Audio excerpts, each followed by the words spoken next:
सत साहेब जय हो बंदी छोड़ की। भगत जी, आज दास आरती करते समय मेरे मन में ये ख्याल आया कि जब हम आरती कर रहे हैं तो चलो हमें सुनाई दे रहा है, हम बोल भी ले रहे, पढ़ भी लेते हैं, लेकिन जो बोल नहीं पाते, जो पढ़ नहीं पाते, जिनको सुनाई नहीं देता है, वो कैसे आरती करेंगे? वो कैसे? और वैसे भी एक बार आपने बोला नहीं था मदन पंत के नितिन को, कि कहा था कि भाई जो बहरा है उसको कैसे नाम दोगे? तो दास ने भी यही सोचा कि कैसे हो सकता है। फिर दास के अंदर परमात्मा ने अचानक प्रेरणा करी कि परमेश्वर कौन होता है? परमेश्वर एक सर्वव्यापी होता है, वो सब कुछ करने में समर्थ होता है।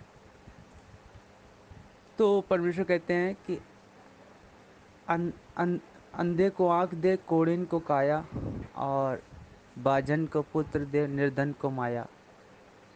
अगर वो अंधा है या वो बहरा है तो परमेश्वर कहते हैं मैं उसका पहले रोग ही क्यों ना दूर कर दूं, उसके बाद में सर्व सर्व कुछ दे दूंगा, मतलब उसको नाम भी दे दूंगा। पहले मैं उसका रोग दूर करूं कि उसको सुनाई नहीं देता है, तो उससे एक दृढ़ता भी आएगी, और दूसरी चीज़, जो मैं दे परमेश्वर जो देना चाहते हैं वो देंगे। और फिर जिस प्रकार से फिर मेरी इस दास की दृष्टि वहाँ पे गई, जैसे कि अदम सुल्तान, वो मतलब जो सिकंदर लोधी, जो परमेश्वर कहते नहीं, कढ़ाई में कढ़ाई में उंगली डाल दिया था। तो जब उसने उंगली डाला तो परमेश्वर कहते ना ना, उंगली ना डाल, तेरा हाथ जल जाएगा, मतलब हाथ गल जाएगा। तो फिर उंगली डालते ही उतना उसकी उंगली कट गई। परमेश्वर चाहते तो वही जगह उसकी चीज बंद कर देते, लेकिन परमेश्वर ने फिर उसकी पूरी पूरी उंगली वापस ला दी। तो कहने का दास की वहाँ दृष्टि गई कि परमेश्वर कह रहे कि हम तो चाहते तो वहाँ उंगली, उसकी उंगली वही जगह चीज बंद कर देते, उंगली एक निशान रह जाता कि हाँ इसकी उंगली कटी थी, लेकिन परमेश्वर ने वो रोग ही खत्म कर दिया, जिससे उसकी दृष्टि गई नहीं वहाँ पे कि मेरी कभी उंगली भी कटी थी। तो इस प्रकार से दास की सोच गई। तो भगत जी, दास का अनुमान सही है क्या? इस चीज़ पे विचार करके बताएं हमें। सत साहेब जय हो बंदी छोड़। बंदी छोड़ सतगुरु रामपाल जी महाराज जी की जय हो। परमपिता परमेश्वर जी की आप सभी प्यारी आत्माओं को मुझ पवन दास का सत साहिब सौरभ भगत जी दास कोशिश करेगा शॉर्ट में आप जी को इसका जवाब देने की। और आप जी ने जो सवाल किया है वो ये है कि मेरे मन में ये आया कि भाई जो व्यक्ति अंधा है, गूंगा है, बहरा है, उसको परमात्मा कैसे नाम दीक्षा देंगे, वो कैसे भक्ति करेगा, कैसे आरती करेगा, कैसे सुमरण करेगा। जो अंधा गूंगा बहरा है वो तो नाम ले ही नहीं सकता, उसको तो पता ही नहीं चलेगा कि मुझे कौन नाम दे रहा है, क्या नाम दे रहा है। देखिए भगत जी, दो बातें हैं। और एक चीज आपने कही कि भाई जैसे परमात्मा ने तो सिकंदर लोदी की उंगली भी ठीक कर दी थी। भगत जी वो समय डिफरेंट था, ये समय डिफरेंट है। ये कलयुग है, साथ में पिछली पीढ़ी है, साथ में परमेश्वर ने शिक्षा दे दी, शास्त्रों को घोट घोट के पिला दिया, और इन शास्त्रों को दिखाने के कारण ही आज परमात्मा जेल में है। परमात्मा दुनिया से बुरा बना हुआ है सिर्फ सच्चाई बताने के चलते। तो वो समय अलग था, ये समय डिफरेंट है भगत जी। उस समय परमात्मा ने सत्संग किए नहीं थे। उस समय अगर परमात्मा ने सत्संग किए होते, यदि कंप्लीट भक्ति का कोर्स दिया होता, तो आज आप और हम यहां ना होते, हम कब के पार हो जाते। तो वो समय नहीं था भगत जी, क्योंकि परमेश्वर ने पहले से ही समय को निश्चित किया हुआ है। हर युग में पार होने का परमेश्वर इस कलयुग की पिछली पीढ़ी को ही माध्यम बनाते हैं। तो 650 साल पहले जब परमेश्वर आए थे धरती पे, तो उन्होंने सत्संग किए नहीं, बल्कि उन्होंने सत्संग बनाए थे आज के लिए। 650 साल पहले परमेश्वर ने केवल यह साबित करना था कि वेदों में जो परमात्मा की महिमा लिखी हुई है उसको उन्होंने साबित करके दिखाना था आज के लिए। तो आज के लिए परमात्मा ने 650 साल पहले आके सत्संग बनाए। आज परमेश्वर हमें जो कहानी, जो किस्से सुनाते हैं, गणिका माई की, रविदास जी के, मीराबाई के, नानक जी के, जीवा दत्ता के, बहुत सारे जो किस्से कहानियां परमात्मा हमें सुनाते हैं इस भक्ति पे दृढ़ता पैदा करने के लिए, तो उस समय परमेश्वर ने वो घटनाएं घटित की और वो एग्जाम्पल बन गए, और आज हमारे लिए वो सत्संग रूप में वही परमात्मा सत्संग के माध्यम से पेश कर रहा है। तो उस समय परमेश्वर ने सत्संग किए नहीं, बल्कि सत्संग परमात्मा ने बनाए थे। और परमात्मा के क्या क्या गुण होते हैं, क्या क्या लक्षण होते हैं, क्योंकि वेदों में जो परमेश्वर की महिमा लिखी हुई है उसको परमात्मा ने साबित करना था उस समय आके। जैसे परमात्मा हर युग में केवल एक बार ही कमल के फूल पे शिशु रूप में प्रकट होते हैं। तो चारों युगों में केवल एक बार ही परमात्मा शिशु रूप में कमल के फूल के ऊपर प्रकट हुए, और उन्होंने पूरा जीवन एक वो लीला की। क्योंकि वेदों में यही लिखा हुआ है कि परमात्मा शिशु रूप में एक कमल के फूल के ऊपर जो विकसित होता है किसी तालाब में, और फिर एक निसंतान दंपत्ति उस परमात्मा को उठा ले जाते हैं। फिर कवारी गायों के दूध से उस परमात्मा की परवरिश होती है। फिर वो परमात्मा बचपन से ही अपनी लीला शुरू कर देता है, ज्ञान देके लोगों को अपना बनाता है। ये वेदों में लिखा हुआ है। तो परमेश्वर ने हर युग में एक जीवन ऐसा यहाँ पे लीला करके दिखाना पड़ता है, उस वेदों वाली महिमा को सत्य साबित करने के लिए, ताकि वेद झूठे ना पड़ जाएं। बाकी ये थोड़ी है कि परमात्मा 4 युगों में 4 जीवन के अलावा यहाँ आते ही नहीं। परमात्मा तो एक युग में पता नहीं लाखों बार यहाँ आ जाते हैं। तो लाखों बार क्या परमात्मा कमल के फूल पे प्रकट होके आते हैं? क्या लाखों बार परमात्मा की कंवारी गाय से ही परवरिश होती है? नहीं, वो केवल एक जीवन हर युग में परमात्मा ने वेदों के अनुसार वैसा जीना पड़ता है, वेदों को सत्य साबित करने के लिए। बाकी परमात्मा को कंवारी गायों का दूध पीने की कोई जरूरत नहीं है, परमात्मा को शिशु रूप में प्रकट होने की कोई जरूरत नहीं है, परमात्मा को कोई निसंतान दंपत्ति उठा के ले जाए ऐसा कोई जरूरत नहीं है। अनंत बार आए यहाँ परमात्मा, तुरंत जिंदा महात्मा का रूप बना लेते हैं, तुरंत किसी साधु संत का रूप बना लेते हैं। आज परमेश्वर ने ऐसी लीला की कि अच्छे लोग जो है धोखा खा के बैठे हैं कि ये भगवान हो सकता है, ये संत रामपाल ये भगवान हो सकता है, ये तो माँ के पेट से जन्म लेके आया, ये कैसे प्रकट हो सकता है। अच्छे खासे लोग माथे पे थपिया खा रहे हैं उनके भगत होके, सार नाम तक लेके जो कहते हैं हमें मिला हुआ है। तो ये भगत जी हर युग में परमात्मा ने एक लीला केवल वेदों को सत्य साबित करने के लिए, ताकि आज वो परमेश्वर इस कलयुग की बिचली पीढ़ी में ये इन वेदों को झूठा साबित होने से बचा सके और लोगों को विश्वास दिला सके कि हाँ, कबीर जी परमात्मा थे, कबीर जी भगवान थे। और जो लीला वेदों में परमेश्वर की लिखी हुई है, उस लीला में अगर कोई सत्य साबित बैठता है, कोई फिट बैठता है, तो केवल कबीर परमात्मा बैठते हैं। या द्वापर में जो करुणामय रूप में परमात्मा आए थे, ठीक ऐसी लीला की उन्होंने।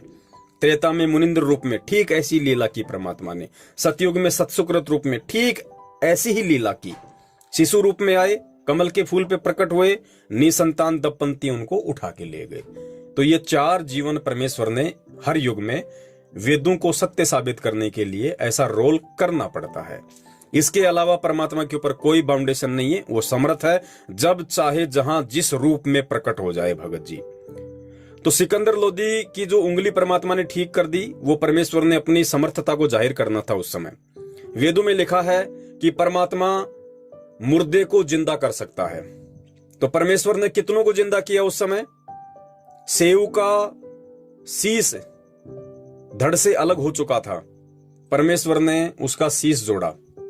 तो परमेश्वर ने वेदों में जो महिमा लिखी उसको सत्य साबित किया।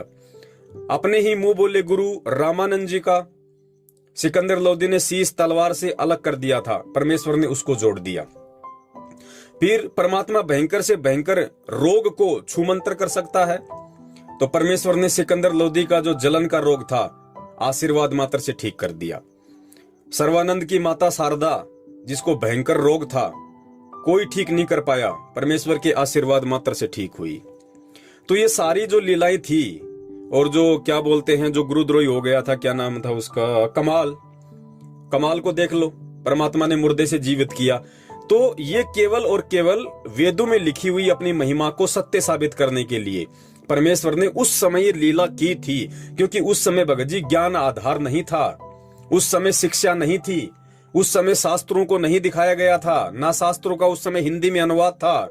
तो उस समय ना तो हम उन शास्त्रों के ज्ञान को ग्रहण करने के लायक थे और ना ही उस समय वो पार होने का समय था। इसलिए उस समय परमात्मा ने इन वेदों में लिखी हुई महिमाओं को सत्य साबित करने के लिए चमत्कार करने पड़े। प्रत्यक्ष चमत्कार परमेश्वर ने करने पड़े। परमात्मा बताते हैं एक बार कितने वो कोढ़ी थे। जैसे एक को मालूम पड़ा कि भाई ऐसे ऐसे कोई कबीर जी है, जाते ठीक कर देता है, तो लोग उस समय भक्ति के लिए थोड़ी आ रहे थे, रोग निवारण के लिए आ रहे थे। वो कोढ़ी गया, बोले महाराज जी ठीक कर दो।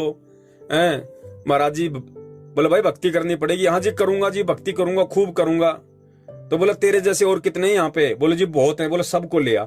तो पता नहीं, गुरुजी बताते हैं 365 थे, 265 थे, सारे के सारे आ गए और परमेश्वर ने उनको आशीर्वाद दिया। 90% तो सेम टाइम परमात्मा ने उनको ठीक कर दिया। और बाकी बोला भाई अब भक्ति करो, बकवादों से दूर हटो, धीरे धीरे परमात्मा ठीक करेगा। फिर क्या हुआ, क्योंकि ज्ञान से नहीं जुड़े थे ना, थोड़े दिन बाद बताया गुरुजी ने कि वो तो ठीक ठाक हो गए।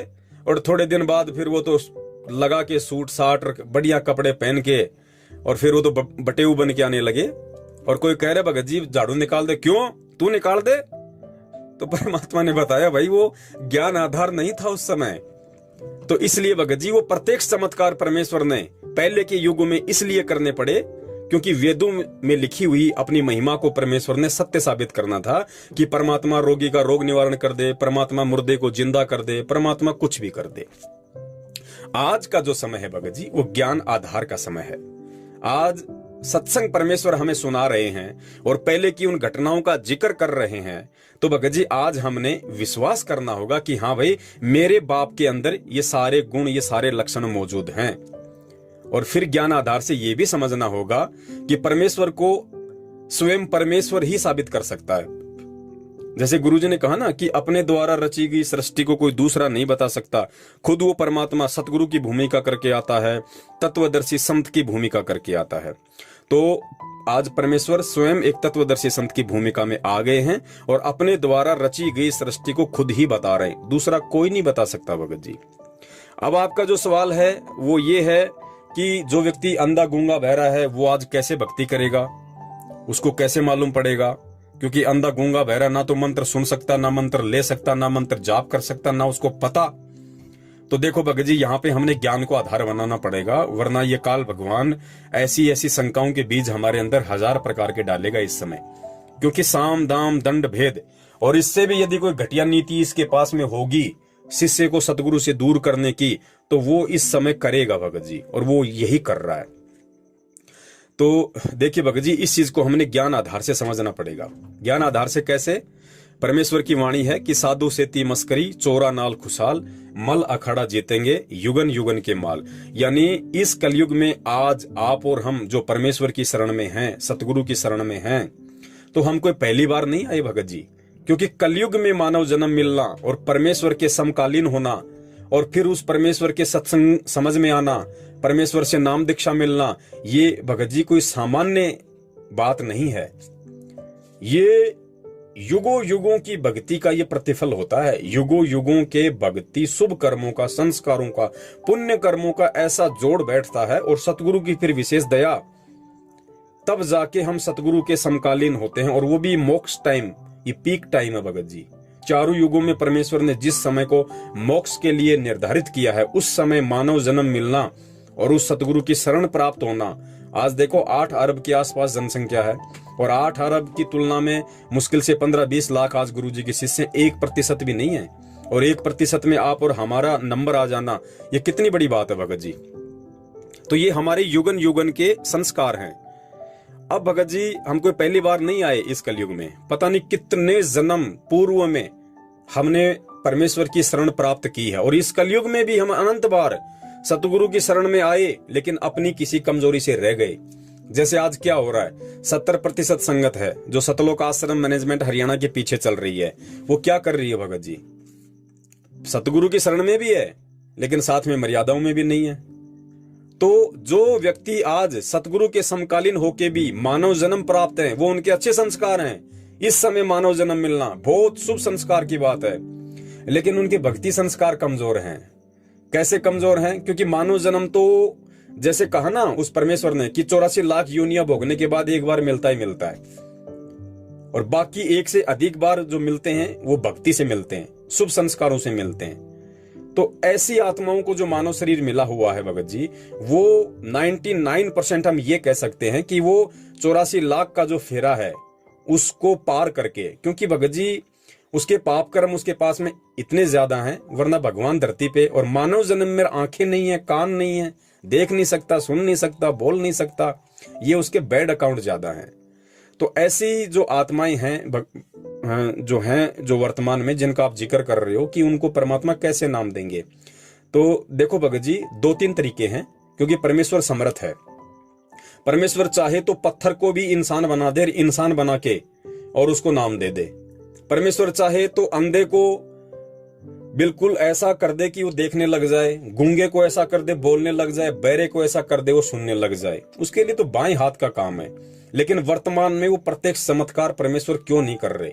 क्योंकि ये हमें परमात्मा ने जो शिक्षा दी है और जो ये वर्तमान का जो समय जो परमेश्वर ने चूज किया है ज्ञान आधार का, तो परमेश्वर हमें ज्ञान आधार से जोड़ना चाहते हैं। और ये जो चमत्कार हैं, अब हमने विश्वास करना पड़ेगा कि धरती पे वही परमात्मा जो 650 साल पहले था और आज चमत्कार नहीं कर रहा। तो उसका रीजन यही है कि उस समय परमात्मा का मकसद कुछ और था और आज ये ज्ञान देके परमात्मा ज्ञान से अपनी पहचान हमसे करवाना चाहते हैं, ना कि चमत्कारों से। चमत्कार से पहचान करने वाले यही धक्के खा रहे हैं 64 के 64 लाख। लेकिन आज जो ज्ञान से उस परमेश्वर की पहचान कर लेगा वो मोक्ष का अधिकारी हो सकता है, अगर मर्यादा में रहा तो पहली बात तो ये कि परमात्मा चाहे तो भगत जी उसको ठीक भी कर सकता है। जैसे आपने कहा कि भाई वो अंधे को आंख दे, कोढ़ी को काया दे, बांझन को पुत्र दे, तो परमात्मा चाहे तो उसको 1 मिनट में चंगा कर दे, लेकिन नहीं करेगा। वर्तमान में वो ऐसा कोई प्रत्यक्ष चमत्कार नहीं करेगा। अब क्या हो उस आत्मा के साथ, फिर वो कैसे भक्ति करे? तो उसके 2 तरीके हैं भगत जी। अगर उसका कोई शुभ संस्कार ऐसा हुआ, कोई ऐसा संस्कार उसका हुआ, तो भगत जी देखो हमें जैसे रात को सौपन आते हैं, अब सौपन आते हैं तो हमारी आत्मा से सारा खेल चलता है वो।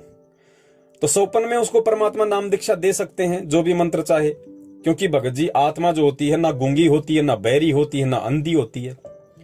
और सौपन में देखो हम ऐसे ऐसे बात करते हैं और फिर हम सुबह बताते हैं कि यार मैं सौपन में ऐसा था, मैं उससे बात कर रहा था, गुरुजी आए, मैंने गुरुजी को दंडवत किया, मैंने गुरुजी से ये पूछा वो पूछा। लेकिन आप तो सो रहे थे, आपका शरीर तो सो रहा था, ना आपके होठ हिल रहे थे, ना आपकी आंखें खुली हुई थी, फिर आप बात कैसे कर रहे थे? तो वो आत्मा से बातें हो रही थी। तो परमेश्वर चाहे तो उस अंधे गूंगे बहरे व्यक्ति को सौपन में उसको नाम दीक्षा दे सकते हैं। और फिर जो मन होता है, मन को भगत जी ना देखने की जरूरत है, ना बोलने की जरूरत है, ना चलने की जरूरत है। वो मानसिक जाप वो कर सकता है अपना, जैसा उसको गुरुदेव ने सौपन में बताया वो। और उस परमेश्वर की समर्थता से उसको एक एक शब्द सौपन का याद भी रहेगा। परमेश्वर चाहे तो उसको याद भी रखेंगे कि बेटा मैंने क्या कहा तेरे को सौपन में। तो उसी आधार से वो अपना मंत्र जाप करेगा। परमात्मा उसको मर्यादा भी समझा देंगे, क्या करना है क्या नहीं करना। जो भी है, एक तरीका यह है कि परमात्मा सौपन में उसको नाम दीक्षा देके उसको उससे भक्ति शुरू करवा सकते हैं। हमें लगेगा कि ना बोल रहा, ना सुन रहा, ना देख रहा, लेकिन वो आत्मा से परमात्मा का खेल है। सौपन में आए, परमेश्वर ने मंत्र दिया, बातें बताई, हो गया काम शुरू। हमें नहीं पता, लेकिन वो अपना मन ही मन में मंत्र जाप कर रहा है। दूसरा तरीका यह है, परमात्मा उसकी आत्मा को बाहर निकाल के और उसको, जैसे कि परमात्मा नानक जी की आत्मा को निकाला, और जैसे परमात्मा बताते हैं कि गरीबदास जी महाराज जी की आत्मा को निकाला, धर्मदास जी की आत्मा को निकाला, उनको सतलोक लेके गए, बीच में उनसे बातें करते गए। तो परमात्मा उस शरीर से उस आत्मा को कुछ समय के लिए निकाल सकते हैं। और फिर आत्मा को ना भगत जी सुनने के लिए कान की जरूरत है, ना बोलने के लिए जीभ की जरूरत है। तो परमात्मा ऐसी परिस्थिति में भी अपनी उस आत्मा को नाम दीक्षा दे सकते हैं और नाम दीक्षा देके फिर वापस उसको शरीर में भेज सकते हैं। वो अपना आराम से, चाहे उसको सुनाई दे दिखाई ना दे, वो आराम से अपना मंत्र जाप अपना मन ही मन में वो करता रहेगा। और तीसरी स्थिति क्या होती है भगत जी इसके अंदर? तीसरी स्थिति ये है कि ऐसी आत्माओं को यदि कोई कहे कि भाई चलो इसको गुरुजी के पास लेके चलते हैं, तो वो उस आत्मा का रिचार्ज लगेगा। वो परमात्मा के आशीर्वाद से रिचार्ज होना शुरू हो जाएगी। धीरे धीरे धीरे धीरे उसके संस्कार बनने शुरू हो जाएंगे। होंगे कैसे? सतगुरु जहां भी हो, जिस भी आश्रम में हो, हम उस भाई को वहां ले जाएं, जिसको ना दिखाई देता है, ना सुनाई दे सकता है, ना मतलब कुछ भी। एक तरीके से वो पत्थर है मानव रूप में। हम उसको सतगुरु के पास ले जाएं और जैसे हम गुरुदेव से आशीर्वाद प्राप्त करते हैं, वैसे ही उस भाई को भी लाइन में लगा के गुरुदेव से आशीर्वाद हम दिलवाएं। और जो भी हमने बोलना हो, हम गुरुदेव से उसके प्रति हम उसकी प्रार्थना कर दें कि गुरुजी ऐसी ऐसी बात है, और मालिक अगर आपकी हो जाए दया तो ये आपकी आत्मा है। पर परमेश्वर आपने हमें निमित्त बनाया, हम इस भाई को आपकी प्रेरणा से यहां ले आए। तो सतगुरु क्या करेगा, उसको आशीर्वाद देगा, उसको साधारण तरीके से उसके सिर पे हाथ रखेगा, उसको आशीर्वाद देगा। भगत जी, आशीर्वाद का मतलब क्या है, ये हमने अब ज्ञान आधार से समझना पड़ेगा। ये परमेश्वर वही है जो 650 साल पहले था, और 650 साल पहले परमेश्वर ने आशीर्वाद की महिमा बताई कि तोताद्री शहर में जब पंडितों का भंडारा था, और जब नीच जाति का होने के कारण और कबीर जी को पंडितों वाले भंडारे में खाना खाने से रोका गया कि भैया पंडितों के भंडारे में वो खाना खाएगा जो 5 श्लोक और वेदों के बोलेगा। तो वहां उस समय सबको पता था कि भाई ये श्लोक संस्कृत में केवल पंडित ही बोल सकते हैं, आम व्यक्ति के बस की बात नहीं है। तो परमेश्वर ने लीला करनी थी। जब परमेश्वर वहां गए तो उन्होंने पंडितों ने रोक दिया, बोले कहां जा रहे हो कबीर? बोले भंडारा। बोला अंदर भंडारा वही कर सकता है पंडितों वाले लंगर में जो 5 श्लोक संस्कृत के सुनाएगा। बोलो अच्छा? बोले जी हाँ। तो गुरुजी ने बताया, परमात्मा ने पास में एक भैंसाराम था जोठा, जोटे को ऐसा हाथ से इशारा किया, वो आ गया, और परमेश्वर ने कहा भी जोटाराम हम तो भाई ये आम व्यक्ति वाले लंगर में भोजन कर लेंगे, और भाई तू एक काम कर, इनको 5 श्लोक संस्कृत के सुना दे वेदों के कि परमात्मा कौन है, और फिर तू जाके अंदर भंडारा कर ले भाई। तो भैंसाराम ने परमेश्वर के कहने की देर थी, उसने संस्कृत में और मानव बोली में और उसने 5 श्लोक बोल दिए धड़ाधड़। और फिर परमेश्वर ने कहा कि भैंसाराम ऐसी बात नहीं बनेगी, देख कहीं ये पंडित लोग ये कहें कि भाई भैंसाराम को तो खाली संस्कृति बोलनी आती है, हिंदी भी अनुवाद करके बता दे। तो भैंसाराम ने फिर हिंदी में बताया उनका अनुवाद उन मंत्रों का कि रे नालायको, ये जो सामने खड़ा है ना कबीर, ये भगवान है, ये परमात्मा है। तो भगत जी ये वही हाथ है, ये वही आशीर्वाद है। जब एक आशीर्वाद मात्र से, और जो अनहोनी परमात्मा ने उस समय कर दी कि जानवर कभी इंसान की आवाज नहीं बोल सकता, लेकिन परमेश्वर के कहने मात्र से और उस एक आशीर्वाद से थप्पी मारने से, और जब एक जानवर इंसान की आवाज बोलकर, वो भी वेदों के मंत्र और उनका हिंदी अनुवाद जो आज आप और हम नहीं कर सकते, इतने समझाने के बाद उसने कर दिए, तो वो परमेश्वर का आशीर्वाद कोई साधारण नहीं है जो उस अंधे गूंगे बहरे व्यक्ति को परमात्मा देंगे। और पता नहीं वो 1 बार लेगा, 2 बार लेगा, 1000 बार लेगा, और धीरे धीरे उसके पाप कर्म कटेंगे। तो वो उसका वो जो आत्मा है, उस आत्मा का जो कनेक्शन है आपने परमात्मा से जोड़ दिया। अब उस आत्मा और परमात्मा के बीच का मैटर है, उसको कब पार करना है, कब पार नहीं करना है। हो सकता है आज वो आशीर्वाद ही ले रहा है, उसका शरीर छूट जाए एक समय बाद में, तो उसके संस्कार तो बन गए ना। तो उस आशीर्वाद मात्र से, उस संस्कार मात्र से परमात्मा फिर उसको मानव जन्म दे के अपनी शरण में लेंगे।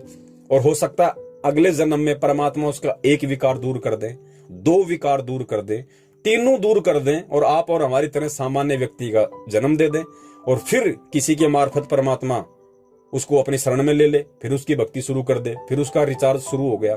तो इस तरीके से परमात्मा उस आत्मा को धीरे धीरे अपनी शरण में लेते हुए, और एक दिन ऐसा आएगा जैसे आज आप और हम ऐसे सामान्य व्यक्ति की स्थिति में है, हम अच्छे से परमेश्वर के ज्ञान को भी समझ रहे हैं, हम उस परमेश्वर को भी समझ रहे हैं, उनकी लीलाओं को भी हम समझने का प्रयास उन्हीं के आशीर्वाद से कर रहे हैं। तो ऐसी स्थिति में परमात्मा उसको खड़ा कर देगा, फिर उसका मोक्ष कर देगा। और ये जो जन्म आज उस भाई को प्राप्त है अंधे गूंगे बहरे का, आप और हमें भी तो न जाने कितनी बार मिला है, और हमें भी परमात्मा ने इसी प्रोसीजर से इस भक्ति पे लगाया है, इसी भक्ति पे। तो जिस प्रकार केवल 1 या 2 जन्मों में हम पार नहीं हो सके, हमने लाखों जन्म लेने पड़े, इसी प्रकार भगत जी हो सकता है लाखों युगों पहले हमारा शुरुआत थी, हो सकता है उस भाई की आज शुरुआत हो। तो ये परमेश्वर का काम है, हम इन चीजों पे ज्यादा बहस ना करें तो ही उचित होगा। क्योंकि भगत जी परमात्मा किसको नाम देंगे, किसको नाम नहीं देंगे, अंधे को कैसे देंगे, गूंगे को कैसे देंगे, बहरे को कैसे देंगे, ये मैटर परमेश्वर का है। ये काल इस समय भगत जी ऐसा ही करेगा, हमें फालतू की चीजों में ज्यादा लपेट के रखेगा। ठीक है, आपने सवाल किया, परमेश्वर ने ज्ञान आधार से जवाब दिलवाया। हो सकता है आपकी तरह काफी लोगों के मन में यह शंका हो, तो हो सकता है परमेश्वर ने एक तीर से अनेकों शिकार करने हो, उनकी भी शंकाओं का समाधान हो जाए इस ऑडियो वीडियो के माध्यम से। लेकिन मेरी आपसे पर्सनली ये मेरा आपसे ये निवेदन है, ये रिक्वेस्ट है कि आप जी समझदार हैं, आपके ऊपर परमेश्वर की विशेष मेहर है, क्योंकि अभी आपने केवल संकल्प नाम दीक्षा ही ली हुई है और आपके अंदर जो दृढ़ता है वो दृढ़ता बहुत ही कम भक्तों में देखने को मिलती है जिनको ऑलरेडी मंत्र दीक्षा मिली हुई है। तो परमेश्वर दया करें, हम अपने आत्म कल्याण के विषय में और उन चीजों के विषय में ज्यादा सोचें जिन चीजों से बहुत सारे भक्तों का जो है फायदा होना हो, बहुत सारे भक्तों का समाधान होना हो। तो ये तो परमात्मा के बीच का मैटर है कि परमात्मा उसको कैसे नाम देंगे, कैसे नाम नहीं देंगे, अंधे गूंगे बहरे के साथ में क्या करेंगे, ये मालिक जाने, मालिक का काम जाने। हमें परमेश्वर ने सीधे साधे रूप में मानव जन्म दे दिया, अपनी भक्ति दे दी, अपने शरण में ले लिया, हमें ये ज्ञान समझा दिया, हमारे लिए इतना ही पर्याप्त है। सत साहेब, जय हो बंदी छोड़ की। बंदी छोड़ सतगुरु रामपाल जी महाराज जी की जय हो।